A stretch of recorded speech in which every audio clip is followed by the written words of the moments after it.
November 7, 1943. Karpik Airfield, KH, France. The winds howling over the channel had chewed through fuel far faster than expected. Second Lieutenant William E. Roach of the 358th Fighter Squadron, 355th Fighter Group, watched his gauges sink toward empty as the Pratt Whitney R 2800 up front began to cough. He had to choose. England lay ahead, close and yet out of reach. Below, a quilt of French farmland, some sympathetic, much of it under German control. One airfield in particular looked strikingly like the Allied fields he knew. Roach committed. His Republic P-47D Thunderbolt, serial number 42-22490, Beetle, settled onto the grass with deceptive ease.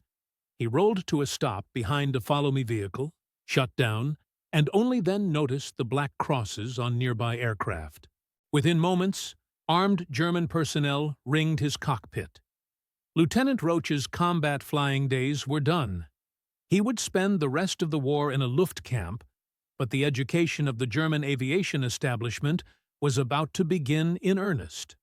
What the Luftwaffe would discover in this intact Thunderbolt would reshape their understanding of American industrial power and technological practice. The P-47. Thunderbolt was more than a fighter. It was a distilled expression of American engineering priorities, production muscle, and material plenty. Over the next year and a half, as German engineers took apart, examined, and flew captured Thunderbolts, they confronted a stark reality. Germany was not merely a little behind. They were fighting under a fundamentally different set of industrial conditions. The experience of the P-47 in German hands laid bare how overwhelming material superiority, carefully applied to aircraft design and manufacturing, could reduce tactical brilliance and pilot skill to diminishing returns. The Thunderbolt would deliver lessons the Germans badly needed, but could not fully act on. They lacked the resources, the production base, and the time to translate those insights into operational aircraft. Roach's capture in November 1943 was not the Luftwaffe's first brush with the type. German pilots had been encountering the big American fighter since April of that year, when the 4th Fighter Group began escorting B-17s deep into hostile territory.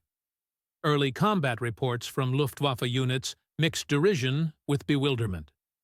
Pilots used to the lithe Focke-Wulf FW-190 and the Messerschmitt Bf-109 found the American fighter absurd in size, sluggish at lower altitudes, and seemingly designed by engineers who ignored the Luftwaffe's conception of air combat. Through the spring and summer of 1943, report after report hammered the same themes: poor climb, heavy low-altitude handling, and an apparent reluctance by American pilots to engage in classic turning fights. The consensus among experienced German flyers was that the Thunderbolt was a second-rate performer that could be outflown at medium heights, where much of the fighting happened. It was a reading of the situation that would prove disastrously incomplete. Buried within those same reports were tidings that contradicted the easy narrative. German pilots noted that P-47s breaking off a fight could not be caught once they tipped over into a dive. They mentioned the crushing effect of 8 heavy machine guns when an American chose to press an attack. They observed robust protection that shrugged off 7 92mm rounds and often blunted 20mm hits. Most alarming, they recorded Thunderbolts limping home with damage that would have destroyed any German fighter. Sections of wing missing, engines leaking, control surfaces shot away, and yet still controllable. The arrival of Roach's intact machine at Karpik gave the Luftwaffe a coveted opportunity to find out why. Local units immediately grasped the intelligence value of this undamaged aircraft. Guards surrounded it to prevent interference. American insignia were overpainted, Balkenkreuze applied on wings and fuselage, and copious yellow identification paint The Luftwaffe's RLM Soan 4 brushed onto undersides and tail so German flak crews wouldn't fire on their own test aircraft. Within days, arrangements were made to ferry the Thunderbolt to the Luftwaffe's premier evaluation site at Rechlin, roughly 100 kilometers northwest of Berlin, in Mecklenburg. It was given the code T9+FK under the Circus Rosarius scheme, the unit charged with evaluating captured enemy types. The chief test pilot and engineer at the facility, Hans Vera Lehr, a man who would ultimately fly over 125 different types during the war without crashing or seriously damaging a single one, was assigned the initial evaluation. Lehr approached the P-47 with a professional mixture of curiosity and caution, sensible when stepping into a complex machine without a manual. His first impressions, later captured in his logbook and memoirs about flying Allied types, centered on the cockpit's density. Compared to German fighters, the front office seemed to have twice the number of gauges. Unfamiliar levers controlled systems German designs did not implement in the same way. The turbo supercharger demanded an understanding of exhaust-driven airflow management that, while known in theory in Germany, had not been turned into standard operational practice. The constant-speed propeller worked differently from German arrangements.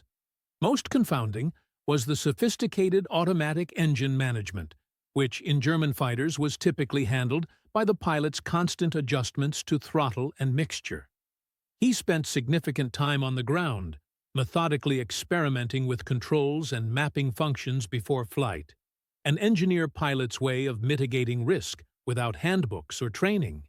Even the engine start procedure exposed a level of refinement beyond common German practice. Bringing the Pratt Whitney R2800 double wasp to life required precise steps to initialize the big turbo system properly. Lehr walked through it carefully, deducing the purpose behind each action. When the 18-cylinder radial caught, the sound was unlike the sharp crackle of German inline engines, or even the BMW 801 radial of the FW190. A deep, potent rumble hinting at reserves of power. Taxiing, he felt the mass in the controls. A P-47D weighed almost 10,000 pounds empty. This example carried ample fuel and a full ammunition load, pushing it near 13,500. By contrast, an FW190A8, one of the heavier German single-seaters, came in around 7,650 pounds empty and roughly 10,800 at full weight. The Thunderbolt was genuinely huge for a single-seat fighter, bigger than some twins in Luftwaffe service. Advancing the throttle for takeoff, Lehr immediately saw the difference in philosophy. The R2800 produced 2,000 horsepower at standard boost and up to 2,300 horsepower on war emergency power with water methanol injection. The BMW 801D, a fine German radial, managed about 1,700 to 1,130 horsepower at maximum continuous settings. Even with the P-47's power advantage, its heft made the takeoff run longer than Lehr expected, eating up most of the grass field. Once airborne, he began to understand why German pilots encountering Thunderbolts only at low altitude misjudged them. Climbing, with the turbo's temperatures coming into the proper range, the P-47 behaved below 15,000 feet, as German combat reports described. Heavy, slow to turn, and hardly sprightly in climb compared to an FW-190 or Bf-109. In that altitude band, any competent German pilot could outmaneuver a Thunderbolt in a sustained turn. But above 20,000 feet, the airplane's character changed dramatically. The exhaust-driven turbo, more efficient as external air pressure dropped, rammed compressed air into the engine at high altitudes. While German engines struggled for oxygen and shed power with height, the R2800 held full rated output. At 25,000 feet, where German fighters might be operating on perhaps 70% of sea-level power, the P-47's engine was still delivering its full measure. Lehr pushed the throttle at 25,000 and felt the big fighter surge. he rolled into a dive to probe high-speed behavior. The Thunderbolt gathered speed quickly, punching past 500 manrampi in a steep dive, at which point the controls stiffened as compressibility effects crept in. Recovering demanded both hands and real muscle. The aircraft was approaching aerodynamic limits that wouldn't be fully understood until the jet era. What surprised him was the roll rate. For such a large machine, it rolled faster than any German fighter he had flown, including the Fu-1190, celebrated among Luftwaffe pilots for its roll performance. Combined with its dive speed, this gave the P-47 a tactical edge German flyers had been observing without quite grasping the implications. An American pilot in trouble at altitude could simply roll inverted and dive away, hitting speeds German fighters could neither match nor safely manage due to compressibility. The Thunderbolt's stout structure and effective controls let it ride out those regimes better than its opponents. Lear flew the captured aircraft through a thorough evaluation, exploring the envelope in the methodical way Rechlin demanded. His preliminary notes unsettled headquarters staff, who still believed German fighters were inherently superior. Above about 25,000 feet, the heights to which bomber formations increasingly climbed to escape flak, the P-47 was not inferior. In certain key respects, it was better, neutralizing German advantages in maneuver and climb where it mattered most. In the weeks that followed, engineers at Rechlin tore into Beetle with professional rigor. They photographed every assembly, measured dimensions with fine instruments, weighed the major components, and put systems through their paces under varied conditions. The turbo supercharger, the heart of its high-altitude prowess, drew special focus. What they found during the deep dive into the R-2800 and its auxiliaries startled professionals accustomed to designing under scarcity. The Pratt Whitney R-2800 Double Wasp was an 18-cylinder radial in 2 rows of 9 around a central crankshaft, displacing 2,804. 5 cubic inches, about 958 liters. The BMW 801D, by comparison, displaced 2,560 cubic inches, or roughly 88 liters. Displacement alone didn't account for the power gap. The R-2800 used forged aluminum pistons, sodium-cooled exhaust valves to survive extreme temperatures, and a crankshaft forged from high-grade steel alloys that German metallurgists examined with unmistakable envy, materials they were struggling to source in sufficient quality and quantity. Everywhere they looked, they saw precision. Tolerances were tight. Surface finishes were uniformly excellent. The magnetos used materials increasingly scarce in the Reich. Spark plugs featured first-class ceramics, superior to German equivalents. The fuel metering system operated with a consistency German engineers associated with laboratory gear more than rugged frontline aircraft. Critically, there was no evidence of material substitution or quality compromises. The Americans were building engines exactly as designed, with the specified materials, free from the improvisations that wartime German production had been forced to adopt. The turbo supercharger installation underscored a level of maturity Germany had pursued in trials, but never truly brought to operational scale. Exhaust from all 18 cylinders ran through insulated ducts along the fuselage sides to a turbine mounted behind and below the cockpit. That turbine, spinning at immense speed under the blast of hot exhaust, drove a centrifugal compressor that crammed additional air into the engine's own supercharger. An intercooler bled off heat from the compressed air to increase density and fend off detonation. Automatic regulators managed boost and turbine speed, sparing the pilot from constant fiddling beyond selecting the desired manifold pressure. German engineers knew the theory. They had experimented.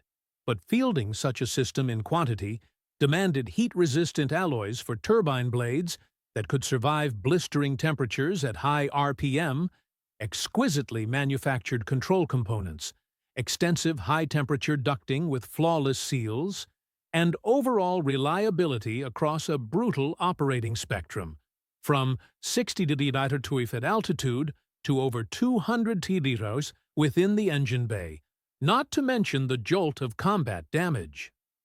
The Americans had solved all of this, then made it standard equipment on every P-47 that rolled off the line. It wasn't a limited special kit or an experimental one-off. It was simply how the airplane worked, thousands of times over. For German engineers used to eking out capability under blockade conditions and bombing damage, this was hard to fully grasp. Technical reports from Rechlin concluded that the turbo system by itself represented a degree of engineering sophistication and production competence beyond what German industry could achieve in 1943. Short supplies of special alloys, dwindling precision manufacturing capacity, quality control sacrificed under pressure, relentless Allied bombing, and the replacement of skilled labor with coerced workforces all combined to make such an enterprise unattainable at scale.